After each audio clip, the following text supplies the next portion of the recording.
घाम जाड़ चाहे बरसत पानी, खेती खार संग मोर मितानी, सुन लो का सांगवारी। खेती खार संग हावे मोर मितानी।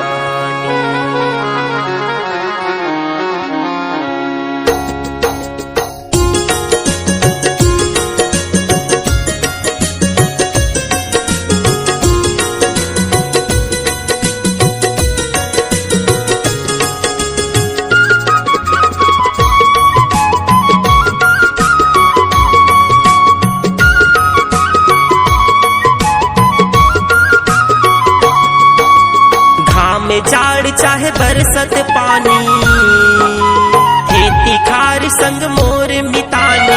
घाम जाड़ चाहे बरसत पानी, खेती खार संग मोर मितानी। चांगर टोर कमावरे मैं छत्तीसगढ़ी हा किसान, मैं चांगर टोर कमावरे मैं छत्तीसगढ़ी हा किसान, मैं चांगर टोर कमावरे मैं छत्तीसगढ़ी हा किसान।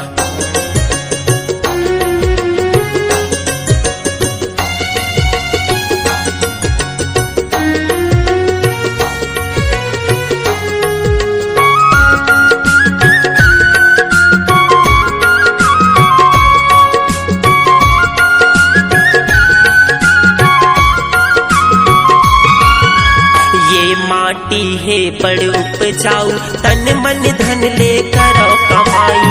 अपन करम के है कमाई, देहि राम हमला रे भाई।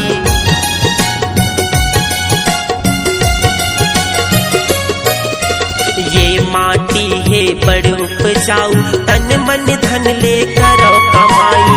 अपन करम के है कमाई, देहि राम हमला रे भाई। मोठा सींचा देही काठा,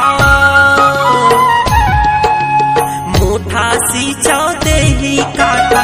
मन मन के मुस्कावरे मैं छत्तीसगढ़ी हा किसान, मैं चांगर टोर कमावरे मैं छत्तीसगढ़ी हा किसान, मैं चांगर टोर कमावरे मैं छत्तीसगढ़ी हा किसान।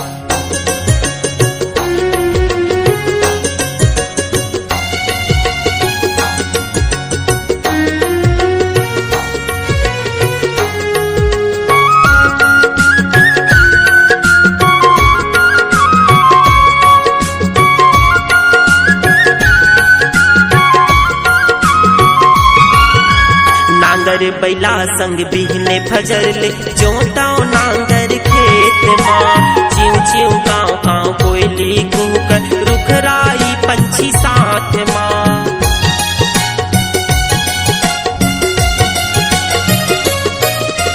नांगर बैला संग बिहने फजर ले, जोता नांगर खेत माँ। चिव चिव गाँव गाँव कोयली कुकर, रुखराई पंछी साथ माँ। बंजर भुइयाल सोनू बजथे,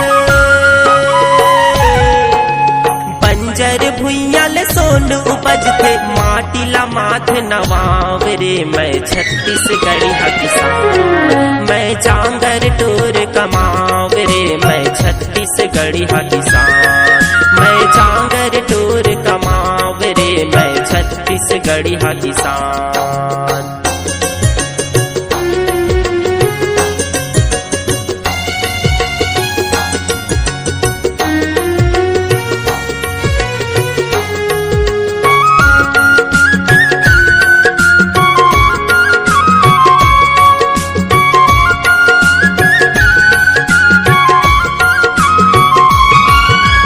हमर बोझा में बड़ भारी बोझा, दया मया संसार के। रोटी ओढ़ना कुरिया बना धन, जी धन का मन मार के।